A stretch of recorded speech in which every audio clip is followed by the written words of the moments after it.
Hello, BookTube, and welcome back to your Daily Penguin. This is our tour through my Penguin Classic wall back there, book by book and author by author. Yesterday, we talked about a great English classic, Natural History of Selborne, by Gilbert White. Just a great, almost unclassifiable, stands by itself English classic, along the lines of The Once a Future King or Seven Pillars of Wisdom. And by what I assume is complete coincidence, today we have another of those books, another of that kind of book. This is Testament of Youth by Vera Brittain. Came out in 1933 when the author was no longer young. She was approaching 40 or in her 40s, in her early 40s.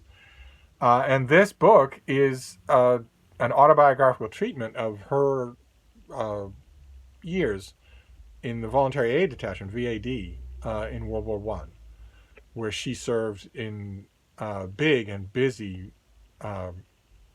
invalid hospitals, first in England and then in Malta and then in France, close to the front lines. And there's a distinction to be drawn here between VAD and a professional nurse. There was a different costume and there were different duties. There was a different kind of promotional schedule, if you want to call it that, and sometimes a bit of distrust from the old workhorses, the old professional nurses in the line, towards these volunteers, many of whom had their hearts in the right place, but were precious little use to the frontline veterans who were doing their duties every day.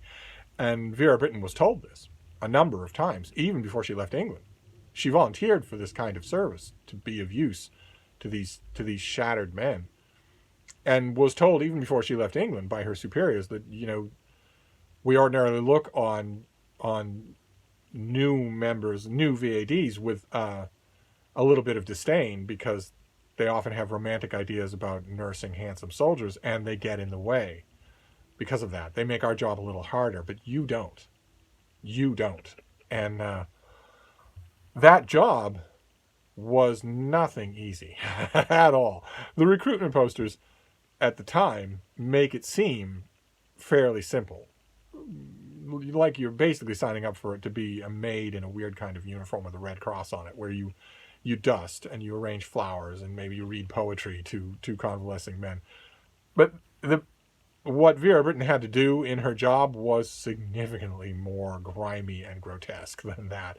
Changing bandages, changing dressings, administering sometimes staggeringly painful antiseptics to invalids who didn't get any pain treatment. There was no anesthesia. They would just have a disinfectant applied to their wound once their dressing was taken off. The dressing would often take off chunks of the stuff that it was clinging to, and then they would have that kind of medicine just applied straight to that wound.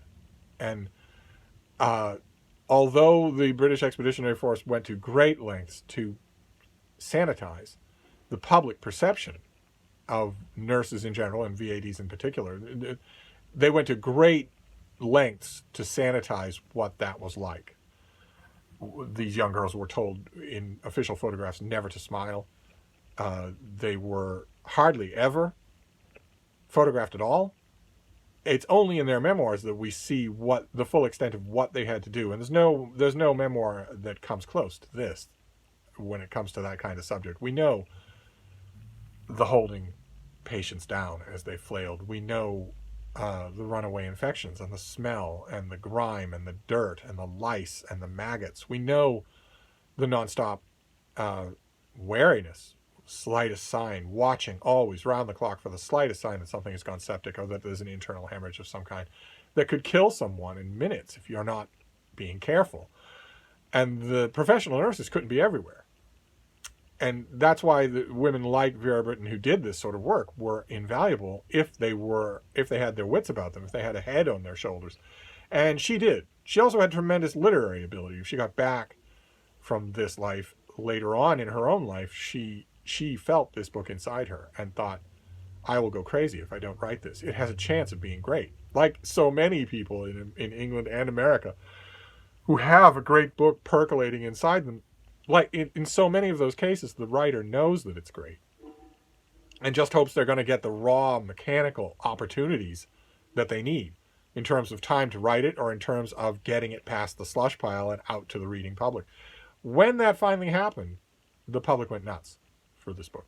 Just nuts for it. Sold out its first printing, I think, in the day of its release, and went on from there to just many editions, many printings, and largely glowing critical reviews as well. Critics were blown away by the sheer visceral power of it. It was, like I mentioned, it was a side of this kind of aspect of service that they had very intentionally been shielded from by the British government, by the British military, who wanted it to look antiseptic and saintly instead of grimy and desperate and dangerous. Naturally, when you're talking about a book that comes out in 1933, if you're me, the very first thing you want to know is, what did Virginia Woolf think of it? And I hesitate to say here, because of course this Your Penguin Today is a recommend, the strongest possible recommend. But Virginia Woolf's original reactions to this weren't particularly charitable. She mocked it in her journals and mocked it in letters to friends as, basically fetishizing all of the grime and the hardship and the 5 to a loo and that sort of thing. But she was also honest about it. She mocked it when she was reading it for those what she obviously felt were kind of tokenistic bandwagon jumping. She mocked it for that, but she couldn't put it down, and she was willing to admit that too. And she couldn't stop thinking about it afterwards, and she was willing to admit that too. It's the closest she probably ever came to just wholesale admitting that she'd been wrong. Tough as it is for me to tag that to her, she was definitely wrong. If that's what you're concentrating on when you read a book this magnificent, then you're reading it wrong. This is an incredibly moving account, and it's worth remembering that Vera Brittain had skin in this game. Her 2 closest male friends were killed in the war. Her brother was killed in the war. Her fiance was killed in the war. She knew people who were wounded, who blinded, who never recovered. She personally knew them. This touched her world, very much so. This very much touched her world. You can read statistics about how, despite all that we remember from history books about the meat carnage of the Somme or whatnot, but you can read statistics about how seldom a member of the public was touched directly in that kind of a tragic way. But the statistics don't make any sense compared to the memoirs and the memories. Certainly in Vera Brittain's case, they don't make any sense. This was a personal conflict for her. And that personal element led to 2 things. One is the writing of a masterpiece. She wrote lots of other books, but this is a towering masterpiece of war literature. I would argue one of the greatest books about war ever written by a woman. And the other effect that it had actually puts this in the shade, although no one knows it. Most people don't know it. Lots of people have had this assigned in school or have seen it and known about it, feel like they should read it without knowing any of its history. But Vera Brittain went on to a lifetime of outspoken pacifism, specifically because of her experiences in World War I. And that is ultimately, ironically, far braver, a far more noteworthy thing to do, even than writing this book. But I will take this book. I will take this book over people just not knowing anything about her at all. So much as I disagree with the cover, you can blue tint it all you like, but it's still a fuzzy sepia tone photograph, and we could have a better cover for this. But even so, that is probably meant to evoke the troop ship that she served on at Malta. Just hell, just an absolute hell. No ventilation, stifling hot conditions, endless infections and mosquitoes and bed sores, so that as people pointed out at the time, in fact, I think she does point it out somewhere in her body, her enormous body of writing, either the books or the letters, points out that if all of those 1,000 men had been perfectly healthy, just perfectly healthy 20-somethings, and had still been forced to lay down on cots and live in that troop ship, that hospital ship in Malta, they would still have been absolutely miserable and would still have developed all sorts of health problems, whether it's contagions that run through the ward or bed sores, one way or another.